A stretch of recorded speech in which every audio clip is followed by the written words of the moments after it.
Well, hello, Warrior fans. Woo! I am beat. I was just helping Steph with his pregame workout. You know, he likes to get started, work out a few hours before game time just to get ready. And I am just wiped out because that guy never stops. Simply amazing. As you can see, it just goes on and on. And man, I tell you, that was something.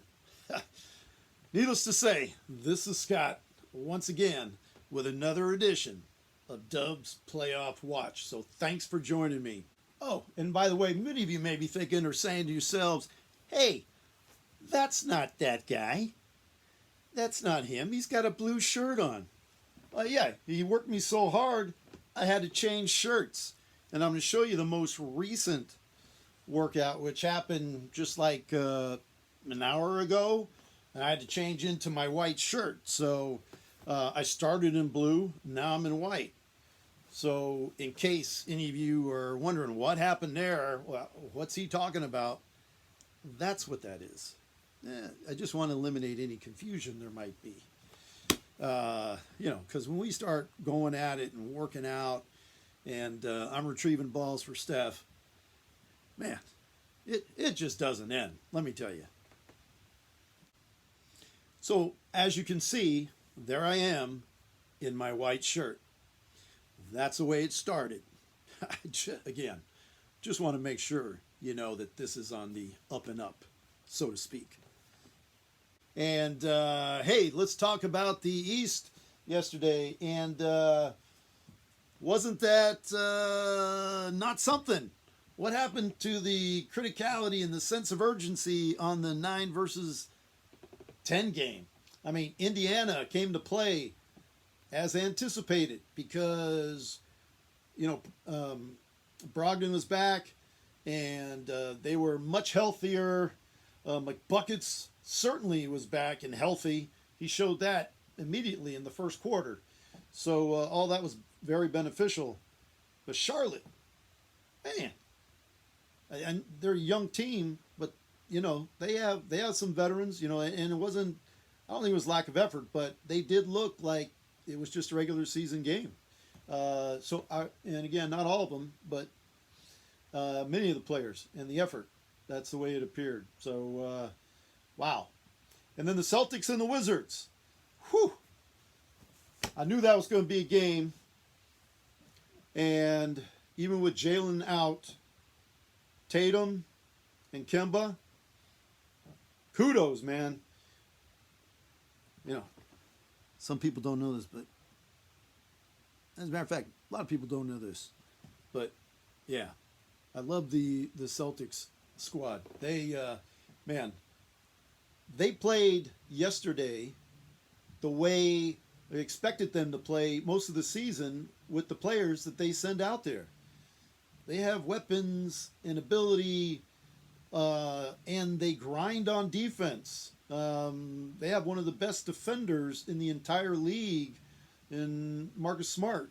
So they did what I would have ordinarily expected them to do against a team like the Wizards. Now, unfortunately, it looked like Beal was struggling a little bit with his hamstring.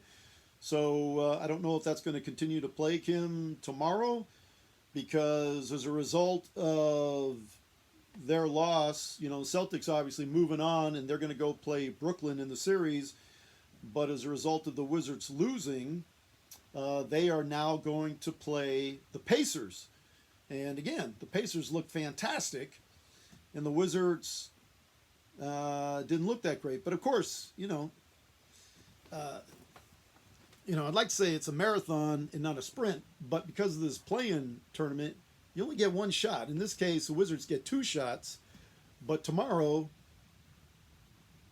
you lose and you're gone. So, not only is Westbrook going to have a much better game, but really Beal's got to be healthier for them to have a chance to win if the Pacers play anything like they did yesterday. And I expect that they will. So again, I expect that to be a very tough game. All right, but let's talk about why we're here. You know, obviously we're here because of the Dubs, and finally here we are. Here we are. We got maybe the generation's greatest player of all time, and arguably, you know, some argue maybe the greatest player of all time, LeBron James, against undoubtedly the greatest shooter of all time, Steph Curry. And there would be many of us, I'm sure, who would argue that he actually has changed the game more than LeBron has. He's had more of an impact on the game in the way it is played today. So to have those two going head to head in a single game to determine who moves on to a playoff series versus who is going to move on to a single elimination game, that is that's really exciting. As a matter of fact, you know, I heard some of the fans already, some of the Warrior fans are already here at Staples. I know we're playing Staples, man, but they were all already starting to get at it. And I don't know if you can hear. Oh, man, see, they're already starting up. Who can control them? I can't. But I tell you what, it sure is exciting. All right, guys. All right, let's cut it. Can we cut it down a little bit? Let's cut it down a little bit. Okay. So, fortunately, hand signals seem to work, and appreciate that. Thank you. But hey, when game gets started, man, let's go. All right, let's keep it up. So that's what the Lakers going to be in for, listening to that. All right, now that we've gone through this in this intro, let's talk about head-to-head team stats on this. We're going to get into that segment. Okay, I was just going to get ready to talk about stats, and the fans started up again, so give me 1 second. Hey, guys. Turn it down a little bit, will you? Trying to do a show here. Thank you. Love the passion of the Warrior fans. Love it. But, whew, we can get a little rowdy. Okay. All right, so let's talk about the stats. Sorry, I couldn't give you a good pick of it, one that I was happy with, although not happy with a lot of the audiovisual work that I do. You know, obviously the show is not scripted. Everything's on the fly. But, in case you couldn't guess, anyway, let's go with head-to-head leaders on both teams. The points leader, Dennis, I like to be called Schroeder, not Schroeder. 15.4, Steph Curry, 32 a game. Rebounds, Harrell, 6.2. Draymond, 7.1. Assist, point guard, Schroeder, 5.8. Draymond, 8.9. Schroeder steals, 1.15. Draymond, 1.67. Blocks. Hey, the Lakers are leading in this one, at least in terms of individual leaders, stat leaders. Gasol, just a little over 1. Andrew Wiggins, 0.99, just under 1. A field goal percentage, Harrell, 62%. Of course, everything for him is either a dunk or 3 feet in. I'll take Steph's 48% field goal percentage, more impactful, obviously more shots. Free throw percentage, Schroeder, 84.77, so 85 for you estimators, round up. And Steph, 91.5. 3-point field goal percentage, roughly 41 for KCP, and Steph is at 42% this year. All right. So for what that's worth, obviously no AD, no LeBron in there. So, you know, obviously if they were healthy all year long, a lot of that stuff would change, at least from the Lakers' perspective. But let's look at the offensive stats. The Lakers averaging 109.5 points per game this season. The Warriors nearly 114, 113.7. Rebounds, very close. There's a rebound separating them, 44 to 43. At least as far as total rebounds go. Assist. The Warriors at 27, nearly 28 assists per game, and the Lakers at 24.7. Steals, the Warriors at a little over 8, and the Lakers just under 8. Blocks, the Lakers 5.25, and the Warriors 4.75. Field goal percentage, team field goal percentage, the Lakers averaging 47, just a little over 47%, and the Warriors are just under 47. So pretty equal. Free throw percentage, 78 for the Warriors, 73, nearly 74 for the Lakers. 3-point percentage, 37.5 for the Warriors, and almost 35.5 for the Lakers. So that's for what that's worth. Now, defensive stats, the Lakers are second just behind the Knicks in holding teams down to, in this case, they're holding them to 106.7, nearly 107 points a game. The Warriors are 113 points a game. But in the last 20 games, the Warriors defense is, they're ranked 5th in the last 20 games, and the Lakers are ranked 1st. So this is going to be we're going to see a lot of offense for sure, but it is going to be a defensive grind. There is no question about that. If somebody can get hot and get going, like with their traps that they're going to be throwing at Steph and the double teams to try and not allow him to get his shot off and let him get hot, what have you. So if he can pass out of that early and get into early pick and rolls, it's going to open up things certainly for the other contributors on the team. They have to be ready to catch and shoot. They have to be huge contributors in this game. There's no question. Let's see. Rebounds. Rebounds.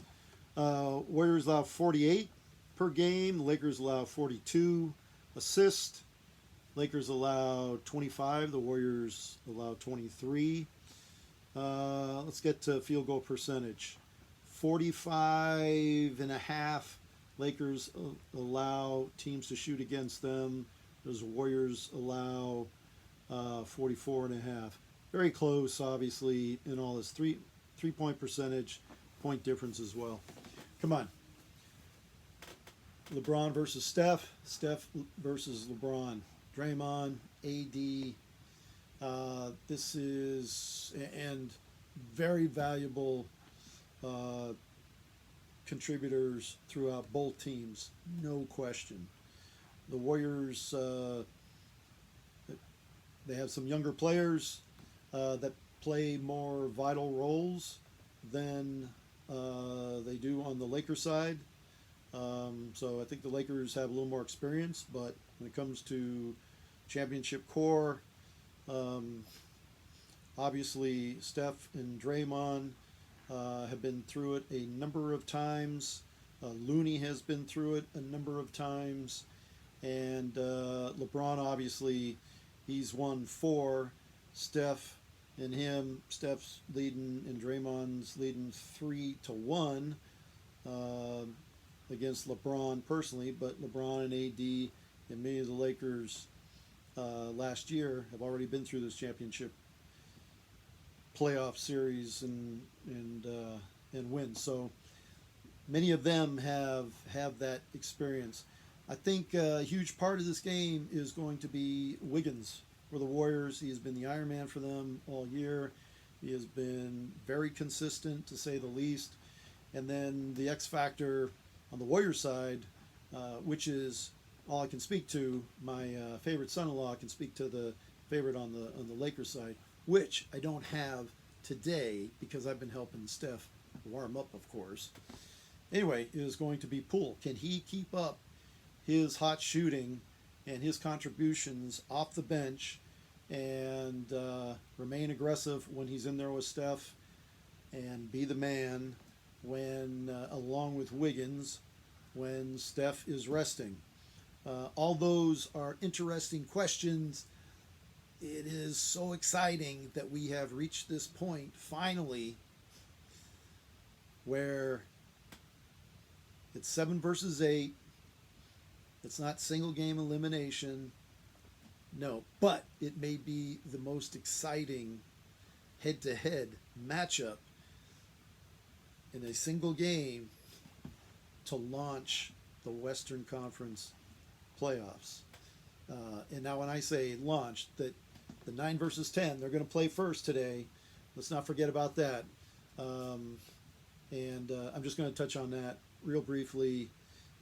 Spurs, yep, the Spurs, we all know what the Spurs can do in Memphis. The Warriors basically took care of them quite easily on that head-to-head game, so how are they going to show up in another head-to-head game today against a Popovich team that has so much experience? Now, having said that, the Spurs have not played well down the stretch.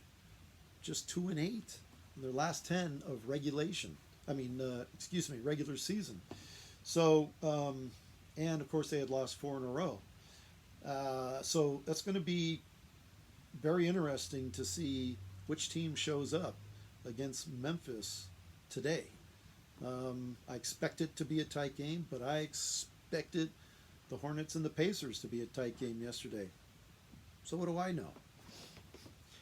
We'll see. It should be very exciting. Again, Lakers won 5 in a row, and the Warriors won 6 in a row. Warriors are 8-2 over their last 10 in the regular season, and the Lakers are 6-4. So it all comes down to this evening's games. Can't wait.